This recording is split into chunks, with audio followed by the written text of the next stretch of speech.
천벌받을 요양원의 실체를 여러분은 얼마나 알고 계신가요? 부모님을 무작정 아무 요양병원에 모셨다가 피눈물 흘리는 자식들이 많습니다. 요양원에서 부모님이 돌아가시고 나서야 요양원에서 벌어지는 충격적인 실체를 알게 되는 경우도 부지기수입니다. 그때는 가슴치며 후회해봐야 돌이킬 수 있는 것이 아니지요. 물론 찾아보면 좋은 요양원도 있고 가슴 따뜻한 요양보호사님들도 계시겠지만 그 또한 아주 소수밖에 없다는 것에 많은 분들이 동의하실 거라 생각합니다. 참 안타까운 현실이지요. 나이가 들수록 환자 관리를 부실하게 해온 요양원, 요양병원의 소식이 이제 더 이상 남의 일처럼 들리지는 않습니다. 얼마 전 KBS 시사직격 채널에는 정신과 약을 먹여서 매일 강제로 재운 요양원, 그리고 충격적인 영양수액의 실체라는 제목의 영상이 게재됐는데요. 내용에 따르면 성남의 한 요양원은 노인들에게 수면 유도제를 비롯한 신경정신과 약을 다량으로 먹인 것으로 드러났습니다. 치매를 앓고 있는 진주 씨의 어머니는 요양원에서 약을 먹을 때는 늘 잠만 자며 몸 상태가 나빴다고 합니다. 진주 씨는 노인에게 약을 어떻게 이렇게 독하게 먹일 수가 있는지 이해가 되질 않는다며 이러한 점이 가장 화가 난다고 말했습니다. 어머니에게 약이 아니라 독을 먹인 것 같다며 충격이라고 분통을 터뜨렸습니다. 어머니가 먹고 있던 약은 무려 8가지였는데요. 제작진은 실제 치매에 필요한 약이 맞는지 전문의에게 자문을 구했습니다. 결과는 정말 충격적이었습니다. 내과 전문의는 전부 신경정신과 약이다. 환자를 재우기 위해서 처방하는 약이라고 설명했습니다. 그에 이어 이건 좀 심하다. 신경정신과 병력이 없는 환자에게 저런 약을 먹였다는 건 정말 이해되지 않는다고 덧붙였습니다. 자신도 어머니가 있는데 만약 우리 엄마한테 저 약이 한 알이라도 들어간 걸 알았다면 저는 가만히 안 있을 거다라며 분노할 정도였습니다. 전문의는 해당 약을 먹을 경우 간 기능이 나빠지는 등 심각한 부작용이 생길 수 있다고, 게다가 수면 유도제를 2종류나 쓰는 등 상식적으로 이해하기 힘든 처방을 했다고 지적했습니다. 노양원 전 직원은 어르신들 중 90%는 수면 유도제를 드신다고 봐야 한다고 폭로했습니다. 요양원은 의무적으로 최소 월 2회 전문의가 방문하는데요. 알아보니 이 촉탁이가 문제의 처방전을 썼다는 것이 드러났습니다. 뿐만 아니라 전문의 약품을 반입하여 노인들에게 수차례 영양수액을 맞게 했는데요. 많게는 1회 10만 원이 넘는 돈을 현금으로 받으며 이익까지 챙겼습니다. 요양원의 복지는 사라지고 돈벌이로 전락해버린 건데요. 충격적인 요양원의 실체는 이뿐만이 아닙니다. 부모님이나 가족분들을 요양원에 보낸 경험이 있으신 분들은 특히나 공감할 부분이라 생각합니다. 요양원에 계신 부모님을 보고 싶어 요양원에 찾아가면 이상하게 부모님이 잠만 자고 계시더라 하는 분들이 많으실 겁니다. 실제로 요양원에 찾아가면 그냥 멍하니 얘기도 못하시고 힘이 빠져서 누워 계신 경우가 다반수입니다. 입원한 노인들에게 정신과 약을 먹여 강제로 재우는 곳이 과연 한두 곳일까요?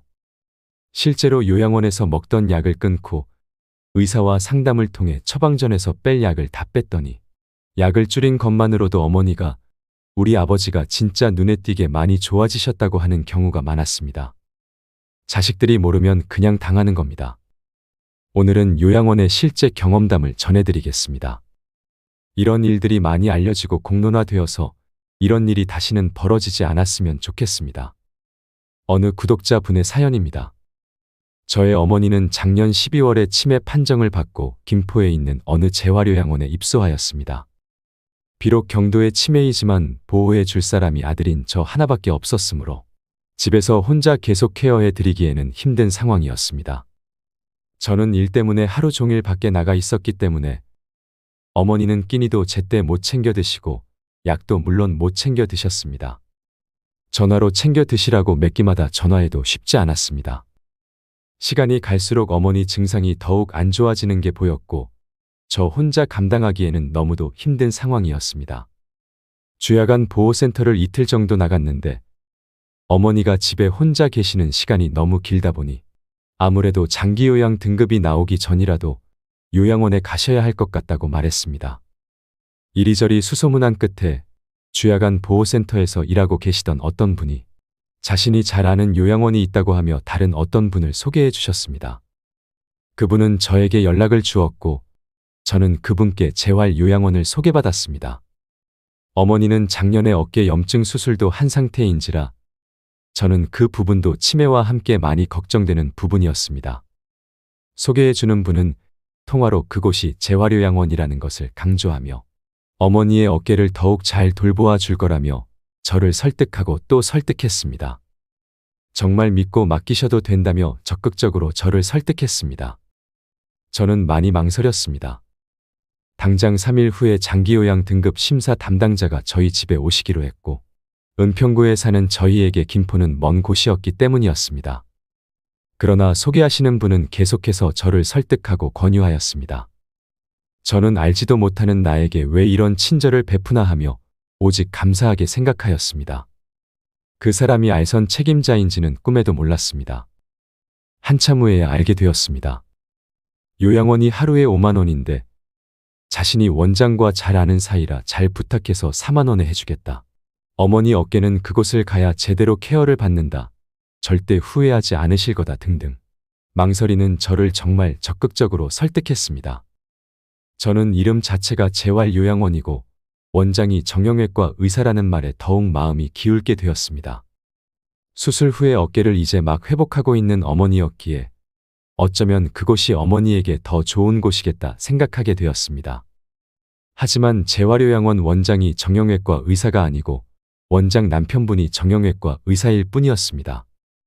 이 사실도 나중에 알게 되었습니다. 요양원 원장도 전화가 와서 저를 설득했습니다. 저는 어머니의 증상과 제 고충을 설명했지요. 제가 3일 후에 집에서 장기요양 등급 심사가 있다고 하자 그럼 우선 내일 입소하고 3일 후에 자신들이 어머니를 심사받을 수 있도록 집으로 모셔드릴 테니 입소부터 하라는 것이었습니다. 그때 저도 혼자 어머니를 케어하느라 지치고 지친 상태였습니다. 그런 상황에서 옆에서 저렇게 적극적으로 권유를 하니 그들의 말처럼 당장 내일 입소에 마음이 기울게 되었습니다. 어머니의 어깨도 잘 돌보아 줄 거고 재활기구나 프로그램 등이 잘 되어 있다라고 하며 장기요양 등급 심사도 차질 없이 받을 수 있게 해준다고 하니 말이죠. 오랜 설득 끝에 그들의 권유에 넘어갈 수밖에 없었습니다. 그 검은 속내를 감춘 설득과 권유에 아무것도 모르고 넘어간 제가 너무 원망스럽고 한이 됩니다. 그날 바로 오라고 해서 요양원에 가서 여러 설명을 듣고 계약서를 작성했습니다. 어디나 그렇듯이 그날은 한없이 친절했고 어머니는 걱정 말라며 저를 안심시켰습니다. 다음 날 다행히 어머니는 큰 거부감이 없으셨고 많은 대화 끝에 인사도 하며 요양원에 차를 타고 가셨습니다. 그런데 그 다음 날 요양원에서 어머니가 한바탕 소동을 벌였다고 들었습니다. 창문으로 뛰어내리려는 신용도 했다고 들었습니다. 그래서 요양원 측에서 병원에 데리고 가서 좀 더 센 약으로 처방했다고 전달받았습니다. 그런데 시간이 지날수록 어머니의 관리 등에 있어서 너무 소홀하다 싶은 행동이 많이 발견되었습니다. 최소한의 관리도 이루어지지 않고 방임하는 듯한 모습이 많이 보이기 시작했습니다. 그곳에서는 어머니의 폰 반입을 금지하였습니다. 그런데 가끔 어머니는 다른 분의 폰을 이용해서 저에게 전화나 문자를 했습니다.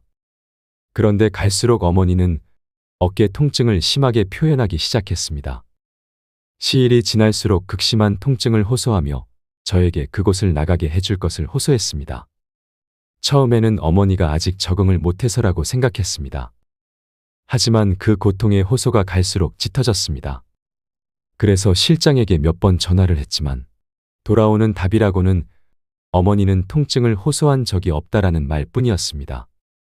아프다고 하면 살펴볼게요, 병원에 데려갈게요 말만 하며 자기들은 어머니에게 생전 아프다는 말을 들은 적이 없다라는 것이었습니다. 저는 긴가민가 했습니다. 일단 심하진 않더라도 어머니가 어깨가 안 아플 리가 없습니다. 그리고 그곳에 간 큰 이유도 어머니의 어깨 회복을 위한 것이 있는데 왜 시간이 지날수록 더욱 통증이 심해지는지도 이해가 가지 않습니다. 누구 말을 믿어야 하나 싶었습니다. 하지만 어머니는 통화할 때마다 눈물을 흘리면서 너무 아프다고 호소를 했습니다. 그 호소는 제 가슴을 너무 아프게 했고요. 입소 초반에 어깨 염증 수술을 했으니 뜨거운 찜질을 하지 말아달라고 했고 그들은 제 앞에서 알겠다면서 기록을 했습니다. 하지만 알고 보니 어머니는 매일 뜨거운 찜질을 하고 있었습니다. 이것도 나중에 알게 된 사실입니다. 어머니는 어깨 염증 수술을 했기에 뜨거운 찜질을 하면 통증이 더욱 발생할 수 있습니다. 그리고 어머니께서 가져간 당뇨약과 어깨약이 떨어졌는데도 저에게 아무런 연락도 하지 않았고, 그렇다고 병원에 가서 약을 처방받은 것도 아니고 그대로 방치했습니다. 아주 기본적인 관리조차 이루어지지 않았고 방임한다는 것이 점점 드러났습니다. 어머니는 자신이 아무리 아프다고 해도 직원들이 진통제만 던져주며 이곳은 그런 거 치료해 주는 데가 아니다라는 말만 반복했다고 합니다. 너무도 차갑게 말하고 가끔은 자신에게 소리도 지른다면서 제발 좀 이곳에서 자신을 빼달라고 호소했습니다. 다른 환자의 폰으로 장문의 문자도 보내고 전화로 괴로움을 토해냈습니다. 어머니의 호소는 갈수록 심해지고 전화하면 실장은 아무 이상 없다고만 하고 원장한테 전화하면 받자마자 통화할 생각도 안 하고 실장을 바꿔주고 그곳에선 더 이상 어떠한 기대도 할 수 없다 생각해서 요양원 이동을 결심했습니다. 어머니에게서 그런 괴로움을 토로하는 문자를 받고 통화를 지속적으로 하게 되면 자식으로서 어떤 심정인지 모두들 이해하실 겁니다. 정말 가슴을 후벼 파고 며칠 동안 일도 손에 안 잡힙니다. 편안히 쉬시라고 보내드린 요양원인데 어째 신체 통증은 더욱 심해져가고 요양원에서는 괜찮다는 말만 하니 이동을 결심할 수밖에 없었습니다. 여러 요양원을 검색하고 그 중에 한 곳의 요양원 원장님과 통화를 정말 여러 번 했습니다. 이곳이라면 믿고 맡길 수 있다 생각하여 그곳으로 이동을 결정하였습니다. 집에서도 비교적 가깝고 그곳에서는 어머니에 필요한 병원 외래 진료도 해준다 하였습니다. 그렇게 기존에 어머니를 모셨던 요양원에 전화를 걸어 아무래도 요양원 이동을 해야 할 것 같다고 말했습니다. 저는 그때까지 한 번도 그곳에 불평을 한 적이 없었습니다. 속은 썩어 문드러져 갔고 너무 기분 나쁘고 화도 많이 났지만 어머니를 그곳에 맡겼기에 조금이라도 어머니에게 불이익이 갈까봐 한 번도 불평 안 하고 항상 예의 바르게 부탁드린다는 말만 거듭했습니다. 그런데 요양원 이동 얘기를 하니 반응이 가관이었습니다. 제가 처음부터 계획적으로 자신들을 이용했다는 말을 했습니다. 그러면서 3개월간 이동은 안 된다는 말을 했습니다. 저는 너무도 황당하고 어이가 없었습니다. 제가 이용을 하다니요.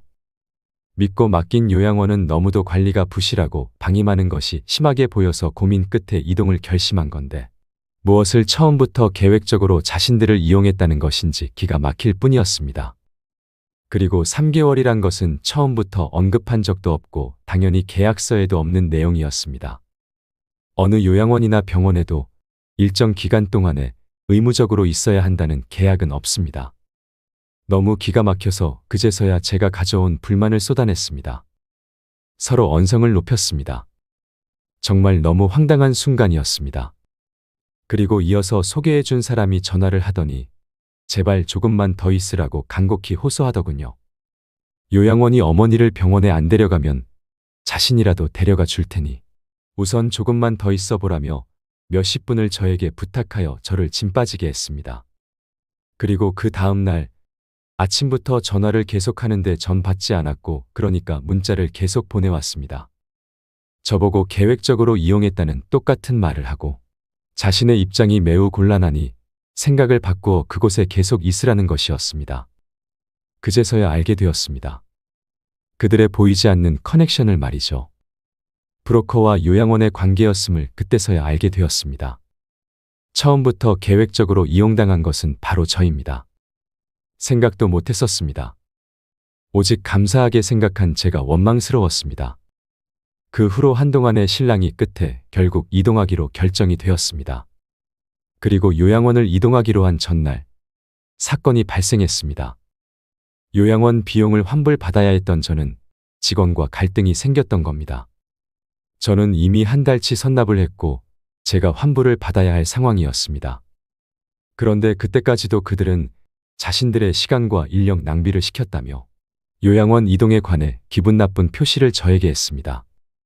그러더니 자신들이 어머니를 모시러 왔다 갔다 한 비용 등을 청구할 거라며 오히려 제가 돈을 더 내야 할 거라는 말을 했습니다. 저는 정말 어이가 없었습니다. 어르신 모시러 왔다 갔다 하는 것은 어느 요양원이라도 하는 것입니다. 그것에 따로 비용 청구는 없습니다. 그리고 3개월 이내에 나가는 것이기에 하루에 4만 원이 아닌 5만 원으로 계산할 거라는 말도 했습니다. 그런 3개월 계약은 정말 절대 없었습니다. 분명한 허위 청구였습니다. 너무 기가 막혀 문자로 대꾸도 못했습니다. 내일 가서 직접 말해야겠다는 생각으로 답변을 하지 않았습니다. 그런데 그날 어머니가 밤 12시에 3층 창문 밖으로 탈출을 시도하시다가 떨어지셨습니다. 옷을 다 챙겨 입으시고 짐을 챙겨 탈출을 시도하셨습니다. 경찰서에서 CCTV를 통해 그 장면을 보게 되었습니다. 5시간 내내 왔다 갔다 하며 탈출을 준비하셨습니다. 그렇게 나가고 싶어 하던 요양원을 이동하던 전날에 어머니는 그런 시도를 하셨습니다. 왜 어머니가 요양원 이동 전날에 그런 시도를 하셨는지 도무지 이해할 수가 없었습니다. 도대체 누가 왜 어떤 말을 어떤 식으로 어머니에게 전달했기에 70이 넘은 어르신이 그런 시도를 했는지 알 수가 없었습니다. 알고 싶습니다. 무슨 일이 있었던 건지 너무 알고 싶습니다. 새벽 1시 50분이 넘어서 인천 길병원 원무과로부터 연락을 받았습니다. 저는 바로 병원 응급실로 갔습니다. 요양원에서는 저한테 어떤 연락도 안 했습니다. 응급실에 가니 70대로 보이는 요양보호사 한 분만 계셨습니다. 요양원 실무진이 아닌 요양보호사 분만 말이죠. 어머니에 대해 물어보니 어머니는 어깨 통증을 매일 호소하였고 늘 진통제만 받고 뜨거운 찜질만 받았다고 합니다. 어머니의 말이 사실이었습니다. 저에게 가끔 호소하셨던 내용처럼 어머니는 요양원에도 당신의 고통을 매일같이 호소하셨지만 나아지는 것 하나 없이 그저 진통제만 매일 받아 드셨던 것입니다. 하지만 실장은 어머니가 생전 아프단 얘기를 안 한단 말만 되풀이했었습니다. 어머니는 한 달 20일 동안 그곳에 계시면서 저에게 간절히 퇴소를 호소하셨고 사고 날에도 다다음 날이면 그곳을 벗어나는 것을 아셨습니다. 좋아하셨을 겁니다. 당신이 그토록 바라던 요양원을 나가는 날이었으니 말이죠. 그런데 그 새벽에 그런 말도 안 되는 일이 벌어졌습니다. 73세이십니다. 70평생을 고생만 하시면서 살아온 분이십니다. 편하게 사신 분이 아닙니다. 온갖 세상 풍파를 겪으며 지금껏 굳건히 버티며 살아오신 분이 그곳에서 그토록 힘들었어도 버티던 분이 다른 요양원으로 이동하기 전전날 3층에서 떨어지셨습니다. 병원의 지시를 따르고 면담을 하고 있던 와중에 요양원 직원이 보호소에 전화를 했고 저를 바꿔주었습니다. 요양원 복지사의 첫 마디는 괜찮죠였습니다. 저는 많이 안 좋으세요라고 대답했습니다. 그러자 이어지는 말이 어머니 여기 오고 이튿날 소동 피운 것 아시죠 하는 겁니다. 저는 너무도 놀라고 어이가 없었습니다. 너무도 당황스러워서 그 말을 지금 상황에서 왜 하냐고 했습니다. 저희도 힘들었으니 저희도 힘들었다는 거 얘기하는 거예요. 이것은 사실입니다. 한치의 거짓이 없는 사실입니다라고 뻔뻔하게 말하는데 기가 차서 눈물도 나오지 않았습니다. 이것이 그 상황에서 사람이 할 말인가요? 사람들 돌보는 일을 하는 사람이 할 말인가요? 그 상황에서 그런 말을 하는 자들이 어르신을 보살피는 요양원의 직원이라니요. 자기들 책임 면피를 하기 위해서 어떻게 그 위급한 상황에서 그런 말을 하는지 사람이 할 짓이 아니라 생각합니다. 악마처럼 느껴졌습니다. 사람이 위독한 상황에 책임 면피를 위해 처음부터 그런 말을 하다니요. 지금도 그 인간 같지 않은 말이 환청처럼 제 귓가에 들립니다. 사고 후 요양원 원장과 관리실장은 어떤 연락도 하지 않았습니다. 어느 누구에게도 죄송하다는 소리도 듣지 못했습니다. 응급실에 온 연로한 요양보호사 말고는 어떤 누구에게도 사고의 상황을 전혀 듣지 못했습니다. 그들은 그저 말을 맞추고 자신들 책임을 회피하기 위한 대책만 세우고 있었겠죠. 사고 후에 어머니의 짐들을 보내달라고 했습니다. 보내온 어머니의 짐들 속에서 꼬깃꼬깃 접혀진 종이를 발견했습니다. 저에게 5장의 편지, 가장 친한 동생분에게 보낸 한 장의 편지가 있었습니다. 달력을 찢어 쓴 글인데 만약 그들이 그 편지를 발견했다면 그들은 그것을 바로 버렸을 것입니다. 그 5장의 글 내용은 충격적이었습니다. 요약하면 어머니가 아프다고 할 때마다 요양원 원장은 어머니 보고 퇴원해서 좋은 곳에서 어깨 치료를 받으라고 했는데 아들이 퇴원을 안 시켜주니 어떡하냐며 퇴원이 불가능하다고 했답니다. 매번 어머니가 통증을 호소할 때마다 퇴원하고 싶으면 해라.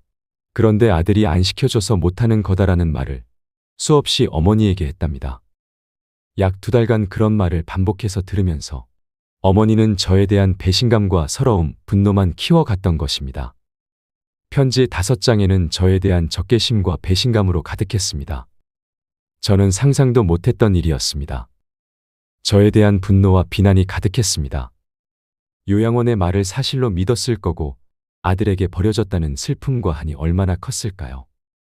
2달 동안 그런 마음이 어머니를 이미 정신적인 죽음으로 몰아가고 있었던 겁니다. 다른 요양원으로 이동한다고 말한 저에게는 3개월 이내는 안 된다. 처음부터 계획적으로 자신들을 이용했나 등의 말을 하더니 어머니에게는 아들 때문에 퇴원을 못하고 있는 거다라는 말로 자신들의 살이 사욕만 채우고 있었습니다. 그렇게 돈이 좋으면 관리라도 제대로 하면서 붙들고 있어야 하는데 관리도 제대로 안 하면서요.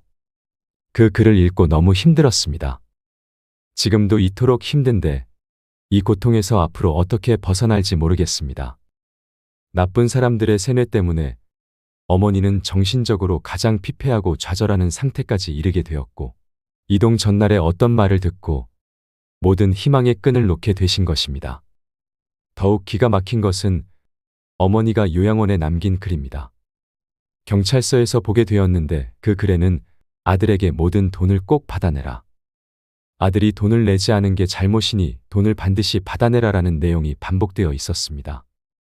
그날 낮에 저에게 돈을 더 내야 할 거라며 허위 청구를 했는데 그 말을 어머니에게도 했던 것입니다.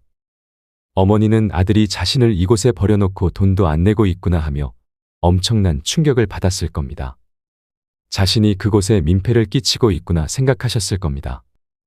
그리고 요양원 이동에 대해 어떤 말을 어떤 식으로 들었는지 모릅니다. 그들은 거짓된 말로 어머니를 돌아가시게 한 겁니다. 1달 동안 병원 중환자실에 계시면서 두개골 파열에 의한 뇌출혈 수술 등 여러 곳에 골절 수술 등을 하셨습니다. 반원수 상태로 1달 동안 계시다가 요양병원으로 옮기라는 의사 선생님의 권유에 의해 요양병원으로 옮기게 되었습니다. 그리고 병원을 옮긴 그날 밤에 운명하셨습니다. 어르신을 살리기 위해 존재하는 요양원에서 어머니는 괴로워만 하시다가 숨을 거두시게 되었습니다. 그들은 지금도 거짓 증언을 하며 책임 회피를 하고 있습니다. 조작할 수 있는 것들은 이미 다 조작했을 것입니다. 요양원의 존재 이유는 아픈 어르신을 케어하기 위한 것입니다. 노인 치매 환자를 24시간 관리하는 공간입니다. 그것이 국가에서 지원을 하는 요양원의 존재 이유입니다. 바깥에서 생활이 어렵기에 건강보험공단에서 심사를 통해 장기 요양 등급을 받고 안전하게 살아가기 위해 요양원에 모시는 것입니다.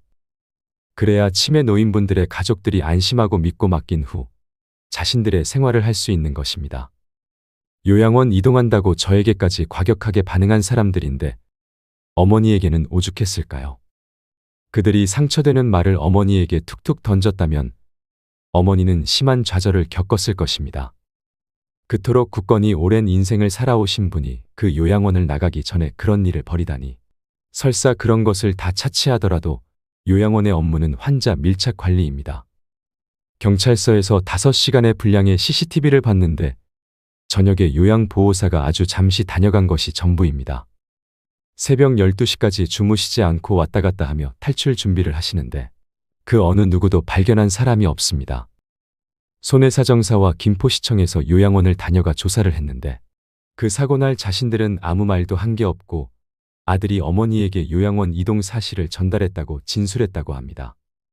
그 말을 듣고 더더욱 분노가 차올랐습니다. 숨길 것이 없다면 왜 거짓말을 할까요? 절대 있어서도 안 되었고 앞으로도 있어서는 안 될 일입니다. 요양원은 사각지대입니다. 대부분 아픈 어르신들이라 그곳에서 어떤 일이 일어나도 가족들은 알 수가 없습니다. 여기까지 요양원의 충격적인 실태에 대해 고발하는 사연이었습니다.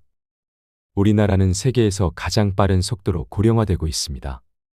많은 노인이 집이 아닌 요양원에서 지내다가 생을 마감하기도 하죠. 사회가 지정한 돌봄 전문가인 요양보호사가 가족을 대신해 노인을 돌보는데 중요한 역할을 해주어야 하지만 현실은 그렇지 않습니다. 심심하면 터지는 요양원의 추악한 행동들과 사회적 약자가 된 노인들의 학대 등 듣기만 해도 두렵고 화가 나는 행동들이 뉴스나 신문 등의 매체를 통해 자주 밝혀지죠.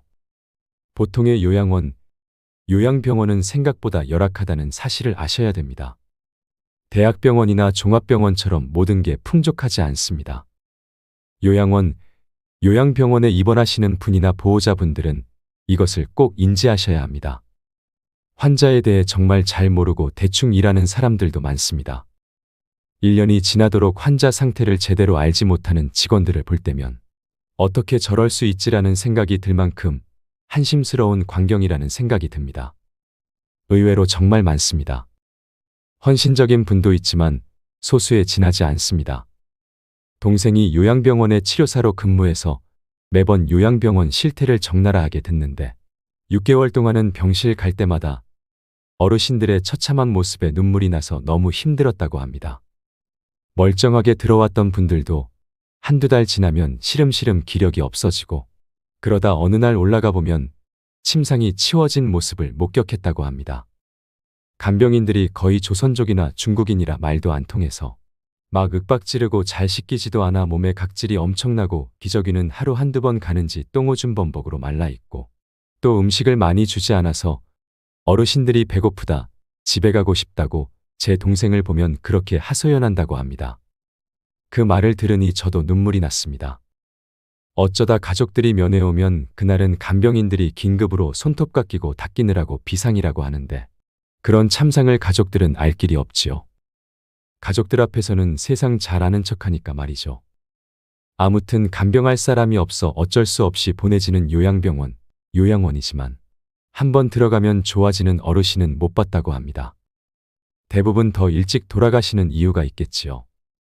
정말 보낼 곳이 못 된다는 말이 그냥 나온 것이 아닙니다. 나라에서도 이런 곳에 실태조사를 제대로 해서 인증을 취소해야 합니다. 몇 년에 한 번 인증 절차 밟으려고 안 하던 걸 시키고 실사 올 때 그때그때만 모면하려는 요양병원이나 요양원이 엄청 많습니다. 약한 어르신들을 본인들 돈벌이로만 보는 비양심적인 사람들에게 분노를 느낍니다. 요즘 노인 요양원 사업은 황금알을 낳는 사업이라고 합니다. 노인들을 돈으로만 보니 그런 것 아닐까요? 악덕한 요양원의 실체를 잘 알고 있어야 그에 대한 대비도 할 수 있습니다.